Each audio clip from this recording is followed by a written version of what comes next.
मालूम सुहाग की का गात है, इतनी खराब गात है। अच्छा आजकल जो एक वो चल रहा है, हमें अच्छा दो चीजें नहीं आ समझ में। एक हमें समझ में नहीं बात आऊ, कब वहां पर वहां समझ में तो हमें बताइए। एक चलो है व्रत, वो हमें कहूँ मिल नहीं जाओ।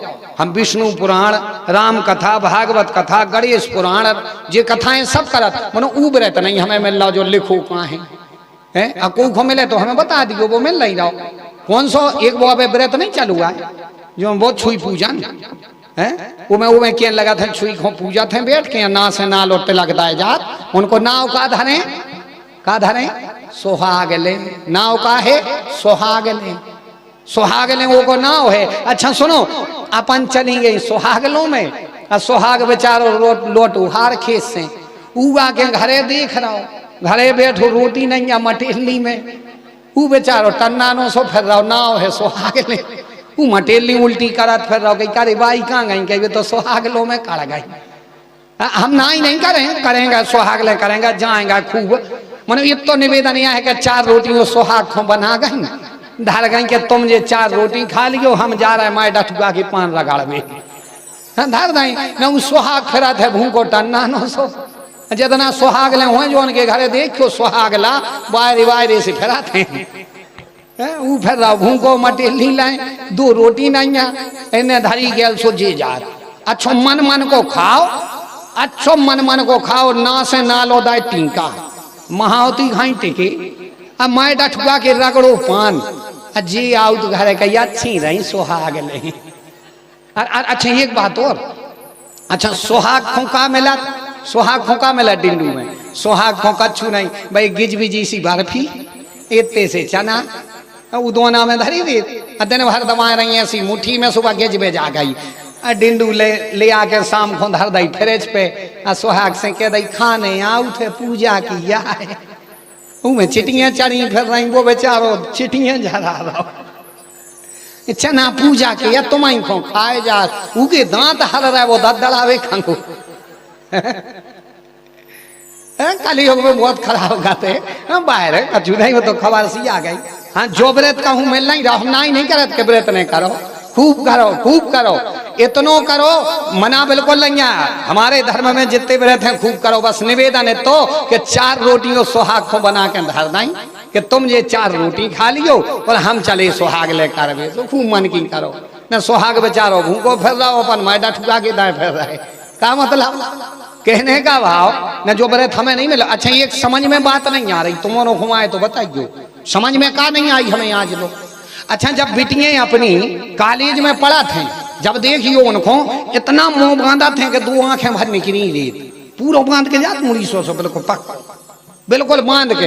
अब फिर जब वही बिटिया को ब्याह हो जाए और सास कहने लगा के बहू तना मुड़ पे पल्लो डाल लेंगे, सुखा कहने लगा हम नहीं फैशन के हम नहीं डाल रहे, तो हमें जा समझ में नहीं आती है वो कॉलेज में कौन से ससुर पढ़ा रहे थे, उते कहा पूरा मूड कस के जाती, जब उते मूड कस के जात और अगर बूढ़ी डुकारिया कह रही तो तना डाल ली, जब समझ में नहीं आ उसको घुमाए तो बताइयो राम धनी तो हाँ न कलयुग में तो बहुत खराब गत है सुहाग की, तो वो तो हंसती हरियत बाहर राम धनी तो नहीं। तो पतिव्रता नारी के लिए तो एक ही व्रत एक ही नियम है, अपने पति के चरण को धुल करके चरणों तक पी ले। शिव महापुराण के पार्वती खंड में ये बात लिखी है, अगर कोई प्रमाण पूछे तो। कन्हैया कहने लगे तुम लोगों को पता नहीं है, अपने अपने पतियों को छोड़ करके इस नितांत जंगल में आ गई, गलती कर दी। गोपिकाएं कहने लगी कन्हैया तुम बहुत शास्त्रों की बातें कर रहे हो, बहुत वेद वेदांतों की बातें कर रहे। एक गोपिका कहने लगी कन्हैया हम आपकी हर बात को मानते हैं, बस हमारा एक निवेदन है आपसे। बोले क्या? बोले हमारा निवेदन ये है आपसे एक प्रश्न का उत्तर दे दो और फिर अगर हम गलत हैं तो हमें बोल देना, हम अब भी भाग जाएंगे। उन्होंने कहा ठीक है प्रश्न पूछो। गोपिकाएं कहने लगी सरकार हमारा प्रश्न ये है, हमारा प्रश्न इतना सा है आपसे कि एक पतिव्रता नारी थी बिल्कुल उत्तम प्रकार की, आप देखना उत्तम प्रकार की पतिव्रता थी, अपने पति को पहले भोजन कराना बाद में खुद भोजन करना, पति की सेवा करके सुला देना बाद में खुद सोना। अच्छा एक दिन उसके पति ने अपनी पत्नी से कहा कि देवी हम जा रहे हैं दूसरे गांव व्यापार करने के लिए, दूसरे गांव जा रहे हैं। तो बोले कब तक आओगे? बोले 6 महीने में लौटेंगे। अच्छा 6 महीने की व्यवस्था क्या? 6 महीने की भोजन प्रसादी की पूरी व्यवस्था घर में कर दी, पूरी व्यवस्था। और पत्नी कहने लगी सरकार आप अगर नहीं होगे तो हम दर्शन किसके करेंगे? तो उसने एक मिट्टी की मूर्ति बनाई और मिट्टी की मूर्ति बना करके दे दी, देवी इसको भोग लगा देना, खुद खा लेना, इसको सुला देना, फिर तुम सो जाना। अच्छा पतिव्रता नारी ने मिट्टी की मूर्ति रख ली। अब कन्हैया ध्यान देना, और पति 6 महीने की बोल करके चला गया। अब इसमें पत्नी की कोई गलती नहीं है, 6 महीने की पति बोल करके चला गया, इसने अंदर से कुंडी बंद कर ली, व्यवस्था पूरी अंदर है। अब पति कुछ ही दिन में 2 महीने में वापस लौट करके आ गया, तो भगवान आकर के वो पति बजाने लगा कुंडी। अब अगर ये दरवाजा खोल रही तो बाहर कोई पर पुरुष निकला तो इसका धर्म खंडित हो जाएगा, क्योंकि पति 6 महीने की बोल करके गया और 2 महीने में कुंडी कौन बजाने लगा? कोई दूसरा पुरुष निकला तो धर्म खंडित हो जाएगा। और अगर कुंडी नहीं खोल रही तो अंदर मिट्टी के पति को पूज रही और बाहर असली का पति खड़ा है, तब भी दिक्कत है। तो भगवान हमारा प्रश्न ये है कि उस नारी को दरवाजा खोलना चाहिए कि नहीं? जबकि गलती उसकी नहीं है, तो बताओ भगवान दरवाजा खोलना चाहिए कि नहीं? कन्हैया कहने लगे सुनो देवी उसके लिए दरवाजा खोल देना चाहिए। बोले क्यों? बोले इसलिए जब असली का पति आ गया तो मिट्टी के पति को पूजने का क्या प्रयोजन? भाई मिट्टी के पति को क्या पूजना? ये कहने लगी बस कन्हैया हमने यही किया है, जिन पतियों को हम घर पर छोड़ करके आए हैं वो सभी पति हैं मिट्टी के पति, और जिसके पास आए हैं कन्हैया आपके पास, आप जगत पति हैं, आप जो हैं हमारे असली के पति हैं। जब असली का पति बांसुरी बजा करके बुला रहा है तो मिट्टी के पतियों को क्यों पूजें? भाई दुनिया के पति की गारंटी नहीं है बुढ़ापे तक साथ देंगे, कई कई जीवन के अधूरे सफर में साथ छोड़ देते हैं। इसलिए भगवान जिनको छोड़ा वो मिट्टी के हैं, आप असली के पति हैं। अच्छा भगवान हैं असली के कि नहीं? कहीं लिखा है? एक आप लोग देखना आरती गाते अपन, आरती में एक लाइन पढ़ना, उसमें लिखा है कि तुम हो एक अगोचर सबके प्राण पति, आप सबके प्राणों के पति हो कन्हैया, इसलिए हम आपके पास आ गए।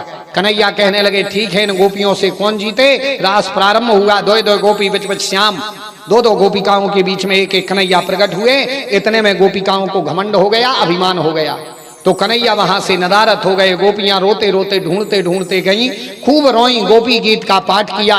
जयति तेदिकम जन्मनः व्रजा श्रियतेन्द्रा सस्वदत्रिहि। हे कन्हैया हे गोपाल, आप जब नहीं थे तो वृंदावन पूरा नीरस था, आप आए तो रस आ गया।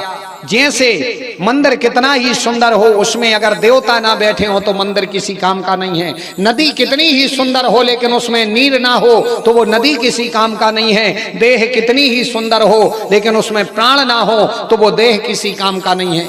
इसी प्रकार भगवान हम भले ही गोपिकाएं इतनी हैं लेकिन आप अगर नहीं हैं तो हमारा जीवन व्यर्थ है। कन्हैया आप प्रकट हो जाओ। बहुत रोई, बहुत याद किया, कन्हैया प्रकट हुए और महाराज रचाने लगे। इतने में अच्छा यहाँ पर एक और विशेषता भाई, एक और का विशेषता भाई, बिल्कुल ध्यान देना। ये 5 अध्यायों में कथा लिखी है, इसको अपन लोग सुन तो रहे हैं लेकिन समझ नहीं रहे। सो इस कथा में कय्यक भ्रमित हो जाए। अधूरा ज्ञान जहर से भी खराब होता है। इस कथा में कय्यक बिगड़े हैं। अरे बोले उनने ये सो करो, उनने महाराज रचाओ, हमने तना कर दो तो का गलत करो। आजकल के तो गाओ कई बे करे सो रासलीला, हम करें सो जाने का कहते हैं। भाई भगवान ने किया क्यों? क्योंकि अधूरा ज्ञान है। कथा तो सुनते हैं लेकिन उसका अर्थ नहीं समझ पाते अपन लोग। इसमें देखना एक यहाँ विशेष घटना घटी। उसी समय जब महाराज सो रहा था उस समय काम देवता आए और काम देवता आकर के कहने लगे भगवान हम यहाँ पर आपसे युद्ध करना चाहते। कन्हैया बोले तुम कैसे आ गए? बोले सुनो, जहां पर एकांत में सुंदर स्त्री और पुरुष दोनों होंगे, युवा होंगे, हम वहां जरूर जाएंगे। इसीलिए ब्रह्म वैवर्त पुराण में लेख है कि जब जवान हो जाओ, युवा हो जाओ तो सगे भाई बहन को भी ज्यादा समय एकांत में नहीं रहो चाहिए। दुनिया के और सबकी तो बात ही छोड़ दो। जब युवा हो जाओ, जवान हो जाओ तो सगे भाई बहन को भी ज्यादा समय एकांत में नहीं बिताना चाहिए। नहीं, सुंदर स्त्री पुरुष ज्यादा एकांत में रहेंगे तो कामदेव आएंगे, अपने बाण चलाएंगे, पक्का चलाएंगे। बड़े बड़े संत मुनियों के लिए नहीं छोड़ा तो दुनिया वालों को क्या छोड़ेंगे। इसलिए आप देखना, इसीलिए कहा गया कि संतों के लिए दासियों से दूर रहना चाहिए, भक्तों को दासी नहीं रखनी चाहिए। इन दो लोगों के लिए दो चीजें मौत से खराब हैं। एक चोर के इलाज है खांसी और संत के इलाज है दासी। चोर को अगर खांसी आउट हो भड़ियाई करके निकल रहा हो खांस देवे पकड़ो जे मार घल है। और दूसरा भक्त, भगवान का भक्त ज्यादा दासियों से घिरा रहता होगा, आज नहीं तो कल, कल नहीं तो परसों उसकी उल्टी गिनती शुरू हो जाएगी, इसलिए दूर रहना चाहिए। चोर को खांसी और भक्त को दासी, दोनों से दूरी बताई है। और कहने लगे सुनो, जहां भी सुंदर स्त्री पुरुष होंगे हम वहां पर जरूर आएंगे। भगवान कहने लगे मतलब लड़ोगे? कामदेव बोले बिल्कुल युद्ध लड़ेंगे। बोले जाओ लगा लो अपनी आसन। तो काम देवता ने अपनी आसन लगाई और काम देवता कहां पर बैठ गए? कामदेव बैठ गए जाकर के आम के पेड़ पर। आम के पेड़ पर क्यों बैठे? क्योंकि काम की आसन है आम का पेड़, आम के पेड़ पर जाकर बैठते हैं कामदेव। इसीलिए एक बात और है, इसीलिए बरहमेश अपन जो पूजा पाठ करते ना, चाहे तीजा की पोथी हो चाहे नगर यज्ञ हो, बरहमेश बंधन बारा लगाते हैं किस चीज का? आम का। आम ही को बंधन बारो काहे लगाते? अशोक के पेड़ों को लगा ले, छेलिया के पत्ता लगा ले, आम का ही क्यों? आम का इसलिए लगता हो दरवाजे पे लगता क्योंकि काम देवता की आसन है आम, और अगर काम देवता आ गए तो दरवाजे पर लगा है बंधनवारा, सो काम देवता बैठ जाए अपनी आसन पे। भाई जहां जे की कुर्सी हुई है वो पे बैठ जाए। अब काम देवता की आसन है आम, तो बंधनवारे पर बैठ जाएंगे कौन? कामदेव, और अपन अंदर राम का काम करते रहेंगे, इसीलिए आम का बंधनवारा लगता। और एक बात और, ये आम का जो पेड़ है, ये आम का पेड़ अपनी धरती का नहीं है, ये आम का पेड़ समुद्र मंथन में निकला था, रत्न निकले और रत्नों के बाद उपरत्न निकले।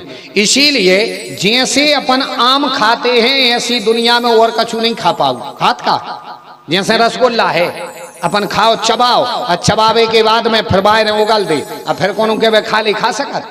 ये दही बड़ा है तुम्हें खूब प्यारो लगा थोड़ी, मुंह में दो चबाओ, अब आए उगलो, अब फिर कौन के फिर के खा ले आगरा को पीठा कौन देवे खा ले क्यों?